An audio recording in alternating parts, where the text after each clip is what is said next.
How's it going, world? It's your boy Jamie the Motivator here again with the Too Crowded podcast, where I talk to successful individuals about what made them successful, what makes them stand out amongst the crowded industry. Today I'm here with Quis, another special guest. When I had a chance to meet this guy, I noticed him first and foremost from his look. I'm real into fashion, so when I seen you dressing clean, dressing nice, that's definitely what got my attention. But he's here talking about his business, he's a successful entrepreneur. Welcome to the show. Hey man, thanks for having me, bro. Absolutely. Let's tell the world who you are and how you got to where you are today. All right, my name is Quis. Well, I go by Quis. It's Marquise. I own a promotions company called Wine and Dine Entertainment. Been doing that for 8 years. Primarily at Tribeca Restaurant in Buckhead every Wednesday, 6 p.m. to 1 a.m. I'm an adjunct professor. I've been teaching college for the last 12 years, and I'm in the corporate world currently right now as an area operations manager. That's amazing. So first and foremost, how you stay focused at Tribeca? Man, you just keep the main thing, man. I focus on just making sure people have a good time, making sure people can connect with other good people. And from there, whether they network, whether they date, whatever that looks like for those individuals, just making sure that people have an environment where good people can connect with good people and have a good time. And that's the main thing for me, bro. Yeah, man, because when I go into these industries like this, there's so many people that they do one thing, but they don't know how to separate the two when it comes to like business, professionalism, and networking. So even for myself, being in a relationship, I go out and I say I'm networking, I'm doing an event, and automatically you think, oh no, you holler at women or you're doing this, but it's really not even the case in That's true. So how have you been able to create the atmosphere in there? Because that's the art, I feel. Well, for me, man, it's just understanding, man, that women are so much more than just a sexual conquest, right? Once you, as the number one thing that I feel like I was an undergrad and I was kind of going through a phase where I was just like trying to smash everything pretty. And one of my homeboys actually said, hey dog, at some point that's gonna get old. He's like, at some point you're gonna have to learn how to build meaningful relationships with women because women are on a trajectory of success. Like where you wanna be as a man is gonna be you tied to the right woman. Exactly. And for me, I love black women, so we were talking about specifically black women. And so from there, that planted the seed, and I started looking at like the successes in my life and the wins in my life, and it was always connected to a woman, like to some degree. Like for instance, I'm an adjunct professor. A black woman gave me my first opportunity as an adjunct professor, right? When I was in the corporate world unfortunately is filled with mainly black women. When I was a project manager for AT&T, I worked predominantly with women. And so if you're in those environments and you're trying to sleep with them, your career is gone just like that. So that taught me to look at women, so more so as a resource and an ally, and then beyond that, man, just the true measure of a man is the ability to control your dick, bro. Like any man that's successful and well off and really doing his thing, he controls his dick. If you can't, that's gonna be your downfall as a man, all day, every day. So. Yeah, that's big in itself, and I'm glad you talked about that because I don't even know if I could say that. Oh no, okay, cool, my bad. Yeah, let it go. Okay. But that's good that you talked about that because in my generation that wasn't really cool. So if you was like, for example, on a football team, if you're on a football team and you're in a relationship or you're not talking about how many girls you smashed, like that's considered lame. Yeah. So we take on that mindset, go into college and become an adult thinking that that's the social standard that we got to do. And it's like, I've been trying to pull that back because I know for me, every time I get to a level of success, the distractions of the women is more success, but there's more women. And it's like, that's facts. I got to get to a turning point and it's like, I'll think like that and I've been able to pull myself back, but how have you, what really got you to that mindset? Man, just honestly, just controlling myself, man, controlling my urges. It just, for me, I call myself a cool square. Like I'm cool, but I'm square. There's a lot of stuff that I don't do, and I own that. If a woman into something that I'm not into, I'd be like, yo, man, go holler at such and such, or go talk to another guy. I'm not the guy for you. And I think once you just love you, man, and you come to grips and come to terms with who you are, and you love who you are, and you can be your genuine, authentic, organic self, everything else just kind of flows from there. So when I'm around a woman, me being able to smash her or being able to pull her, does nothing for my psyche anymore. You know, me being able to control myself and build a rapport with that woman and be able to do business and make money with that woman, like that's what my mentality is now. So I can have some of the baddest women around me, which you see me posting, seen some of the women at my events. That don't mean anything to me. Like, yeah, they look good, but everything that look good isn't good for you. Always. And when you start looking at life more intricate like that, like who do I want to be, where do I want to go, you know, what type of life I want to live, you say no to everything that don't line up to that. So it don't matter how good a woman looks, no matter, you know, even if she may have good sex, it doesn't really matter to you because it's about where do I want to go, where do I see myself, and anything that does not align to that, you say no to it. And that's kind of how I live my life, bro. Right, that's big. So with having that mindset and you doing your business, how far have you been able to see major success in your business? Because how long you been, like, 8 I know years. you've been doing this for 8 years. Like, what got you started into that space? So what actually ended up happening, man, ironically, I used to be a co-organizer of a meetup group. So the meetup group used to be called, I don't even want to say the name, but Gotcha. The meetup group was a professional meetup group. And at that particular time, there was like 1,100 members. So the guy that started the group, when I came out, I didn't know anything about it. And someone plugged me with him. He was like, hey, bro, I like how you carry yourself. I was like, man, I like what you're doing with the group. Let me be a part of it. He was like, hey, bet. He's like, let me see how you interact with people. I went around, started interacting with people. He's like, all right, man, you can join. So I joined the group as a co-organizer. We went from 1,100 members to 12,000 members in less than like 3 to 4 years of me being in the group. I had no clue at that time he was gonna check cut, right? So one of the owners of a spot here in Atlanta, Kevin Edwards, what up, man? So Kevin Edwards, who used to own Cafe Circle, he owns a couple spots around here. He's like, hey, man, how much it costs to take you from your group? I was like, take me from my group? He's like, yeah, bro, how much it costs? I said, what you talking about, man? He said, bro, check get cut every time y'all do an event in here. So I was like, what? So I go back to the guy that started the group and like, bro, you've been getting paid this whole time? I mean, granted, I was already doing 6 figures at the time, so I was not hurting for the money, but it was the principle, right? Correct. Like if you're making money, yeah. And so he was like, well, yeah, I mean, you know, kind of like, yeah, I've been getting paid, and then so he tried to slide me some cash. I'm like, nah, we not rocking like that, bro. Right, I said, it don't work that way. We talking like what's getting, you know, what's being made, you know, what type of checks getting cut. So he didn't want to have that conversation, and him and I ended up clashing. So I took Kevin up on his offer. So he was like, hey, bro, I'll pay you $200 every week. Just come do my Saturdays. I said, well, what do you want me to do? He said, bro, just be you. I was like, huh? He said, bro, what you've been doing, just be you, dead ass. And that's what he told me to do. So I called it Wine and Dine Saturdays at Cafe Circle. I told him, I said, let's bring in some live music. Shout out to Erica Dawson. She was the first artist I booked. So we were doing wine and dine Saturdays where I offered people an entree and 2 drinks for $50, right? So 2 entrees and a bottle of wine or either 2 drinks for $50. So to try to get the couples in there, right? And so the very first one did about 15, 16 people. I was like, man, ain't no way this dude about to pay me for this, man.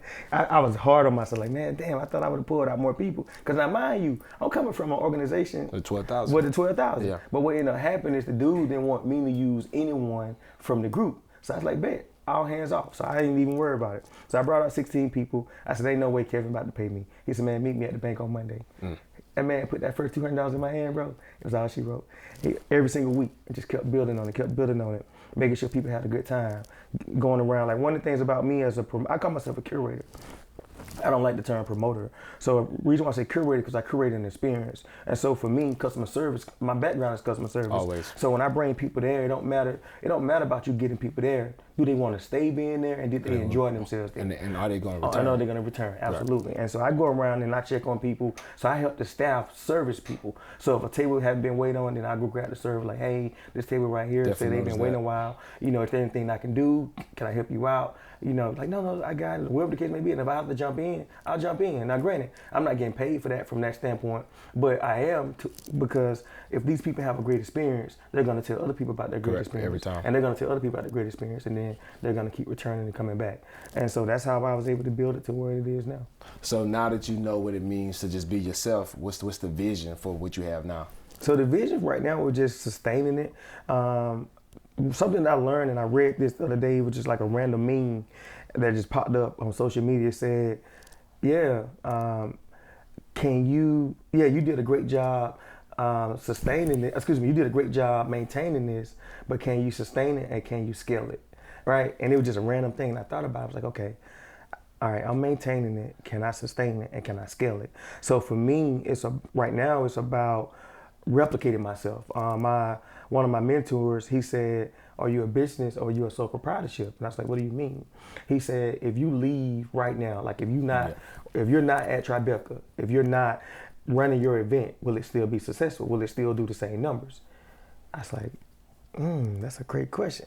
I said, "I don't think so." He said, "Well, you're a sole proprietorship." He said, "You're not a business until you can walk away, step away, and your money and your business still grows, it still scales, and your money keeps coming in consistently." And he said, "So you need to learn how to replicate yourself." And so that's what I'm working on now, is replicate myself and stepping away. So now I can go into other ventures. So I can do a wine bottle Wednesdays in Houston at the same time. I got one in Atlanta. I can do a wine bottle Wednesdays in New York. At the same time, I got one in Houston and Atlanta. But my end goal is to keep doing this as a stream of income, to put other people on, to put other people in position to replicate myself, let them still be their unique selves, but just show them the blueprint of what I've learned so that they don't have to go through that learning curve, right?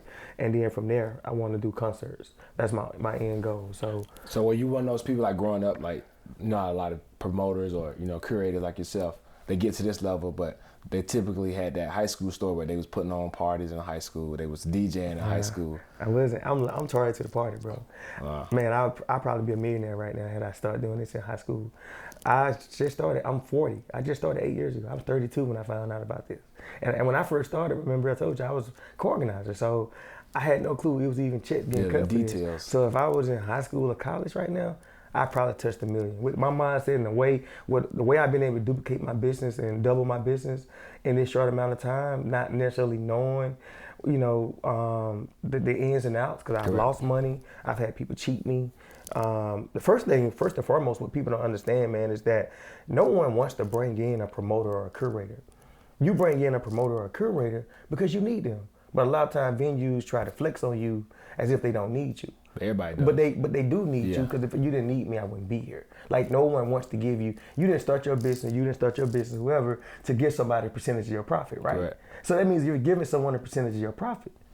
You need them. Right. And a lot of times businesses won't be honest about that, right? And I didn't know my value at the time. So I accepted things and let things happen, not knowing. Now I know my worth and my value. So a lot of times businesses be like, "Man, you too expensive. Well, I can't do this with you." And I'm like, "Cool." Because you know what you bring. But I know what I bring to the table. And that's the biggest component of it, bro. Yeah, so that kind of brings me to so what's been some of your greatest successes while being in this space, and some of your greatest failures? This made you who you are. Well, I start with the failure piece. I don't believe in failure. You either learn what to do or you learn what not to do, right? So there's really no such thing as failure in life, right? So I don't ever look at things, because if you look at and it's all about semantics, but words are important. Correct. It's like saying,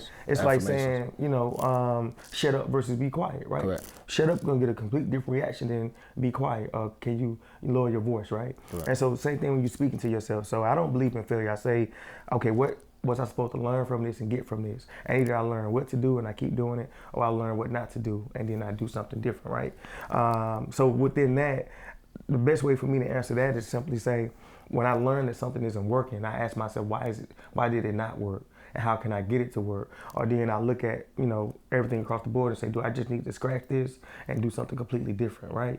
So that's how I look at that aspect of it. As far as my successes, I would simply say, man, understanding that life is what you make it. Like, I get up every single day and I'm still not where I want to be. I'm doing good, but I'm still not, like, where I want to be is here and where I am is here. Correct. Right? And I'm still trying to close that gap. But to close that gap, what I'm realizing is that you just have to love your life that you in. And you have to understand that you create this life based off of how you treat people. Based off the energy you put out there. 3 things I pride myself on: genuine, organic, and authentic. Like, anybody that you connect with and really hold true in your life and you value, I guarantee they got these 3 things going on. They're genuine, they're authentic, you know what I'm saying, and they're organic. Correct. Right, and those are the people that we remember. Those are the people that make an impression, and those are the people that we want to do business with, right? Even though sometimes you have to kind of interact with everyone as an entrepreneur, but the people you really, really resonate and connect with, genuine, authentic, and organic, right? And so I just focus on those 3 things. So I say, okay, how can I do this genuinely? How can I do this authentically? How can I do this organically? And that's how I look at it. So when I interact with a woman, how can I make sure she don't feel like she's being sexualized, Correct. right? How can I make sure she feels appreciated and respected? How can I ensure that she sees that I respect her intellect and her articulation and not how sexy she is, right? How can I make sure she understands I view her as a person, and not just a sexual conquest, right? And when I interact with another black man, I'm like, okay, how can I interact with this black man to make sure he sees himself as a king and see himself as a black man that can get out here and be whatever he want to be and conquer whatever he want to conquer. So I just automatically just think about how I can add to people. When you interact with people, there's three things you do. You plant, you water, or you harvest, right? You either plant something that was positive or negative in their life. You either water something that was already planted that was negative or positive in their life, or you harvest something that was already planted and watered negatively or positively in their life. And you never know what cycle of that you're in when you interact with people. Yeah, because I was always told that you may only do one part of that, and somebody else may do the rest. Absolutely. You know what I'm saying? So usually when a person blows up, they didn't blow up because of that situation. They blew up because of everything that transpired and led up to that moment. And then you just catching the aftermath of it, right? It's usually a snowball effect. How do you build a brick wall? One brick at a time. No one's ever put a wall up and the wall was just there. It was built, brick by brick, That's the process. So what would you say to somebody who's watching this and they want to go into this space? A lot of people feel like that, they can be the class clown. They feel like they lead people in a certain way, but they probably never thought that they can lead people in this way. What could you say to them to kind of motivate them to get to this level? As far as, okay, let me just say, as far as what level? As far as like being able to get to this space of carving out this lane of curating, special That's a great events. question. I would say find someone that's doing what you're doing and, ask them to mentor you. One of the biggest things for me is the mentorship piece. Like I didn't have anybody to mentor me. So that was, like I said, a lot of things that happened and transpired for me being taken advantage of, losing money, because I had no one kind of walking me through what this looks like. And then once I found out what it looked like, then I was able to really get out here and win with it like I'm doing now. So I would tell someone, just find someone that's in the space that you're doing, that you want to be in, or that's doing what you want to do, and then just ask them like, hey, mentor me. Like swallow your ego and your pride.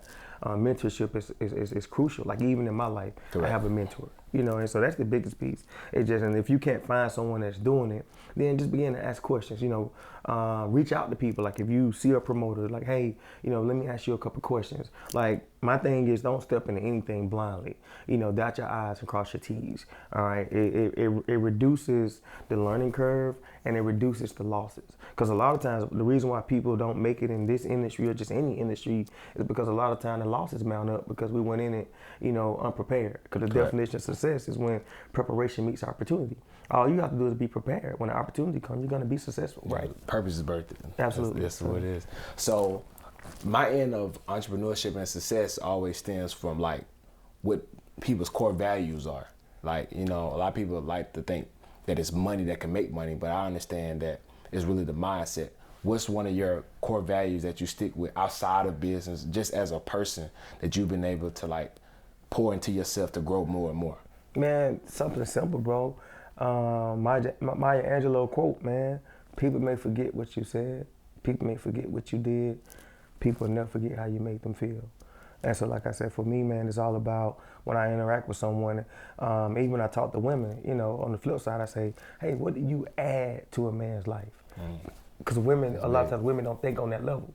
And we need to be poured into too and added to. And so my mindset, and I brought that up just to simply say, everyone I interact with, male or female, I'm always asking, how can I add to them? And I also, pose the question to them, what do you add as well, exactly. Right? And that's when we interact with people, it's way too many takers out here and it's not enough givers, right? And the reason why is because sometimes your givers, they are depleted because they keep giving and the takers keep taking. They dried up. Yeah. And so for me, it's just about how can I add? How can I just add to whoever? And that's all I think about. What is an encouraging word?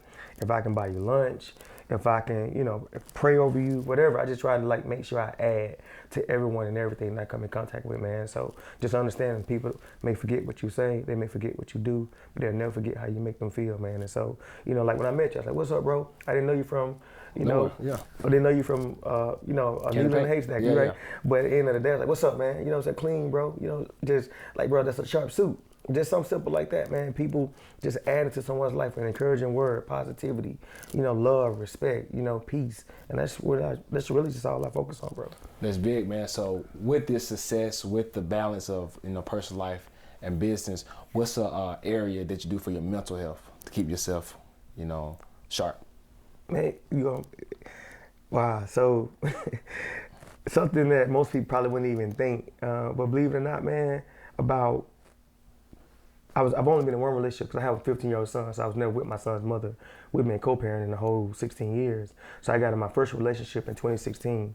She's the only woman I ever thought I'll marry. It didn't work out. I almost made it a year, and we parted ways, right? And when we parted ways, it was really, really heavy on me.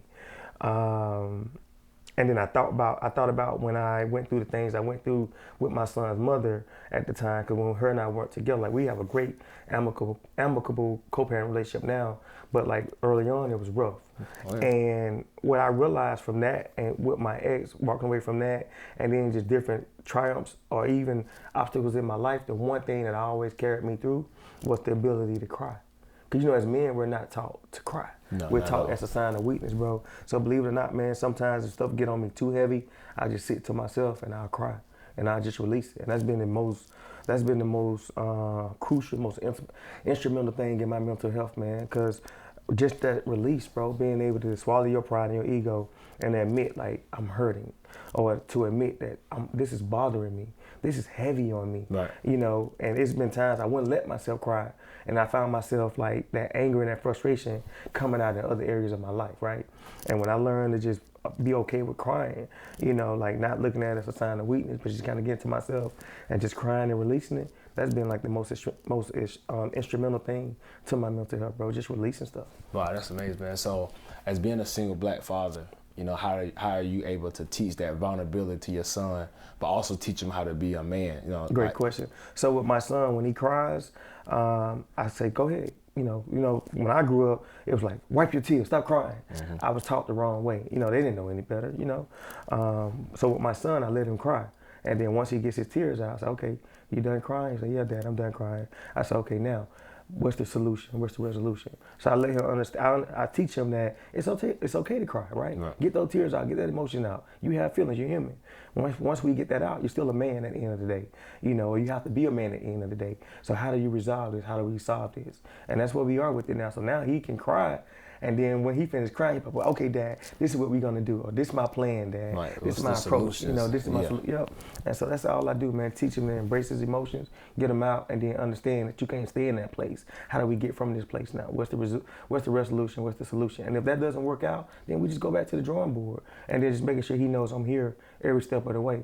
And I'm just really, like I try to make sure that I'm patient with him. And I'm understanding that he's a young man and he's an individual becoming his own individual, and that he's going to make mistakes and he's going to have mishaps, and allowing him to learn from those and not make him feel ashamed and ridicule him because of them, right? And so just getting up every single day, man, just encouraging him and just letting him be himself, but just guiding him, along the way. Yeah, I feel like that's important, man, because as men, we don't hear what works for men. Yeah. A lot of times we'll take it from mothers and, older women, and they'll tell you what kids need. And that may be a form of it, but hearing it from men definitely gonna help some other men. Absolutely. So as we bring it to a close, I like to have a quote or affirmation that I live by. So this kind of made me think about how you do anything is how you do everything. Yeah. So what's an affirmation that you live by? You said how you do anything, you do everything. That's how you do everything. I like that one. So man, I got so many, bro. And what does it mean to you? What's your affirmation? What it means to me? And what does it mean to you? Honestly, man, my Deion Sanders, man, the quote that he has, man, he said, man, when you dress good, when you look good, you feel good. When you feel good, you play good. And when you play good, they pay good, And so I always thought about that, just, because when you see somebody, or when somebody see you, like you said, first thing you notice, you stylish brother, that brother's stylish, right? Mm-hmm. And so people's style catches, your attention. Your style catches people's attention. And when you look good, you really do feel good, right? And when you feel good, you really do exude or energy, positivity that attracts that back to you and in your life. And so honestly, just really just saying to myself, just getting up every day, man, just loving who I am, being honest with who I am, and just treating people with respect and kindness. You know, so just when you look good, you feel good. When you feel good, you play good. And when you play good, they pay good. You know. Absolutely. All right, so to the too crowded viewers, we want to send them out on a message about how they can continue to stay too crowded and they continue to stand out amongst this crowded world. What you got for them? 3 things, man. Genuine, authentic, organic. The best life to live, J. Cole said it best, there's no life that's better than yours. You know, love your life, love you, live your life, and be you, you know. Just be genuine, be authentic, be organic, man. Like God, you made you uniquely you for a reason. And just operate in that, tap into that, you know, and just love who you are, love how you look, you know, love how you carry yourself, you know, it's really just about self-love, you know, so just be genuine, be organic, and be authentic, you know, and that'll take you places that money and fame and even sometimes skills Correct. can't get you into, because people love genuine, authentic, and organic people. How can they find you? You can find me on my social media page. It's @StillShiverous. Right now I'm just on IG. I'm not a big social media person. I don't like Facebook. They talk way too much on Facebook, but I'm not into the Snapchat and all the other stuff just yet. I probably should be. Probably should hire me a social media person. But right now, Instagram been working really great for me. But you can find me on IG @StillShiverous. You can also email me if you want to email me at wineanddinent@gmail.com. And Wednesdays. And every single Wednesday, right now, I got some other stuff coming too, but right now, every Wednesday, 6 p.m. to 1 a.m., Tribeca Restaurant in Buckhead, Wine Bottle Wednesday. So I do a different theme every week. This Wednesday is Equity and Assets. So I have the realtors pulling up. So I do Esquire Edition, Nurse Edition, Anesthesiology Edition. We had the Fitness Edition with you. It's just a professional mixer and networking dinner party. So that's good. As always, you've seen another great episode today. Make sure you connect with Quis. Make sure you join us at Tribeca. And as always, I meet you at the top because the bottom is too crowded. Absolutely. Peace.